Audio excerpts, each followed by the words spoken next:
నేను ఇవాళ కాలువని వెళ్తున్నానమ్మా, తర్వాత కారంచేడు తణుకు వెళ్తాను. పండుగ ఎలా సెలబ్రేషన్ చేసుకుంటారు? అందరికి వెళ్ళి ఫ్రెండ్స్ కజిన్స్ని కలవటం, దట్స్ ద హోల్ థింగ్. ఈ రోడ్డు ట్రాఫిక్ బాగా ఇబ్బంది అవుతుంది హైదరాబాద్. అంటే డెఫినెట్లీ అంటే ఇంత ఇన్ఫ్లక్స్ ఆఫ్ ట్రాఫిక్ ఎప్పుడు రాదు. ఈవెన్చువల్గా అది 6 లేన్ హైవే చేస్తారు, దట్ విల్ బీ గుడ్. కానీ ద R&B డిపార్ట్మెంట్స్ వాళ్ళు ఈ ఫెస్టివల్ టైంకి ముందు ఈ రోడ్ డైవర్షన్స్, ఆ రోడ్ ఫినిష్ చేయటం ట్రై చేస్తే బాగుంటుంది. అంటే మనకు తెలుసు కదా, ఈ 5 days is the biggest load for the road. గత రెండేళ్ల నుంచి ఇదే. So that's what we should just try to finish that off faster. అప్పుడు ఇట్స్ కన్వీనియంట్ అమ్మా. ఎన్ని గంటలకు బయలుదేరారు సార్? అంత టైం పొద్దున్న 6:30కు బయలుదేరానమ్మా. ముందు 6 అవర్స్లో చేరుతానన్నారు, ఇప్పుడు 7 అవర్స్లో చేరుతాను, గంట ఎక్స్ట్రా అంతే.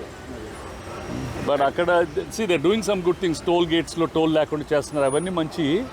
But everybody should coordinate and see that these diversions ఇవి తీసేస్తూ ఉంటే బాగుంటుంది.